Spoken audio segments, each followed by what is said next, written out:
Fala, nação. Hoje o Caio Coppola vai macetar e falar umas verdades na cara de um esquerdista que defende as atitudes de Janja, esposa de Lula. Fica até o final porque você vai se surpreender como eles fazem boa parte da população de palhaços, principalmente o que idolatram Lula e sua turma. Janja tem falas que, em muitos casos, são interpretadas como convencionais ou desproporcionais para sua posição como primeira-dama. Algumas dessas declarações foram vistas como ataques diretos a adversários políticos ou críticas públicas que geraram desconforto, não apenas entre oponentes, mas também dentro da base governamental. Essa postura pode ser considerada incompatível com o papel tradicional de uma primeira-dama, que, historicamente, costuma adotar uma postura equilibrada e centrada. Outra crítica recorrente está relacionada à percepção de que Janja, além de sua função oficial, desempenhada interferindo em decisões do governo. Embora seja legítimo que ela exerça influência como esposa do presidente, quando essa atuação ultrapassa os limites esperados, pode gerar desconforto entre aliados e abrir margem para críticas sobre concentração de poder. À medida que as redes sociais ampliam os impactos das falas e atitudes de figuras públicas, e no caso de Janja, a polarização política faz com que cada palavra ou gesto dela seja aplicado de forma intensa. Isso resulta em debates inflamados, e em muitos casos, na propagação de narrativas que podem destruir a imagem do governo que já não é das melhores no cenário nacional e internacional. Para minimizar as repercussões negativas, é essencial que Janja adote uma postura mais cuidadosa em suas falas e atitudes públicas. Como figura de alta visibilidade, suas ações devem ser aprovadas ao discurso do governo e pautadas pela moderação e empatia, para evitar crises desnecessárias e fortalecer o papel positivo. E aí, nação, o que vocês acham na postura de Janja? Bom, em primeiro lugar é importante frisar que a baixaria protagonizada pela primeira-dama petista foi financiada com dezenas de milhões de reais de dinheiro público. Só em cachês de artistas foram gastos cerca de R$1 milhão do pagador de impostos. A farra, ou melhor, o festival com dinheiro do povo, foi batizado pela imprensa de Janjapalooza. Tamanho o empenho da organização do evento em alavancar a imagem da primeira-dama com a tal Aliança Global contra a Fome e a Pobreza. Muito mais fácil e efetivo seria doar aí cestas básicas para a população vulnerável. Mas a senhora Rosângela da Silva, vulgo Janja, não tem um histórico de grandes realizações nessa área, que costuma ser a atribuição principal das grandes primeiras-damas. Vamos recapitular. No primeiro ano do governo Lula, Janja realizou seu sonho e foi curtir a folia do carnaval em um camarote lá em Salvador, enquanto o litoral paulista estava embaixo d'água. Alguns criticaram aí a senhora Lula por insensibilidade com as vítimas e seus familiares. Mais para frente, em setembro de 2023, o Globo publicou essa matéria aqui.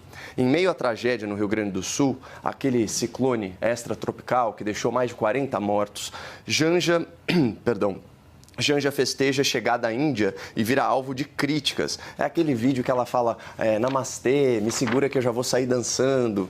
Enfim, uma tremenda vergonha alheia.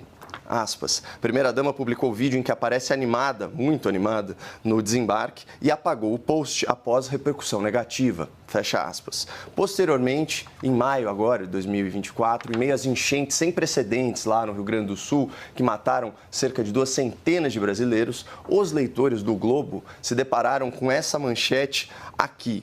Janja no Rio para o show de Madonna e a expectativa de um encontro entre as duas.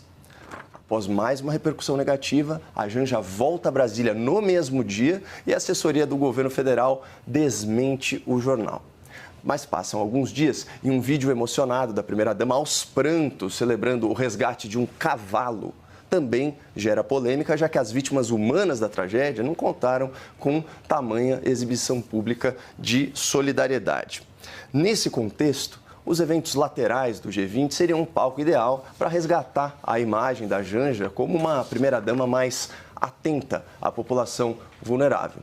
Contudo, aqueles milhões e milhões de reais de dinheiro público despejados no tal Janjapalooza não foram suficientes para impedir a primeira-dama petista de se expressar como ela realmente é e da forma que ela realmente pensa. E eu digo isso porque até agora ela não se retratou e nem se desculpou pela grosseria, pelo vexame internacional e pelo ônus diplomático que ela impôs ao Brasil, considerando que ela insultou gratuitamente um expoente da humanidade e um dos principais nomes do futuro governo americano. E, assim, eu até imagino que esse tipo de linguajar chulo faça parte do dia a dia da primeira-dama e por isso ela tenha xingado o Elon Musk, mandando ele se ferrar. Afinal de contas, o marido Lula disse em entrevista já com o presidente que só ficaria bem o dia em que ferrasse com o Sérgio Moro. E o seu enteado, Luiz Cláudio, filho do Lula, supostamente já se referiu à senhora Janja como uma oportunista. A fonte dessa informação é o site Metrópolis. Claro que os termos utilizados não foram ferrar e nem oportunista, mas eu me recuso a reproduzir a baixaria dessa família presidencial em um ambiente de excelência como esse. Mas, enfim, endereçando a pergunta, Juliana, o fato é que o Brasil não foi ofuscado pela Janja, porque para que isso acontecesse, ela precisaria brilhar, e brilhar com luz própria. Por enquanto, o que nós vemos é o seguinte, é uma primeira-dama que foi impedida de dar entrevista durante a campanha, que ostenta um estilo de vida luxuoso regado a dinheiro público, que não demonstra grande empatia com a população vulnerável e que não é capaz de reconhecer o erro das suas próprias falas. Uma pessoa assim não ofusca nem uma lâmpada queimada. Brasil acima de tudo, Deus acima de todos.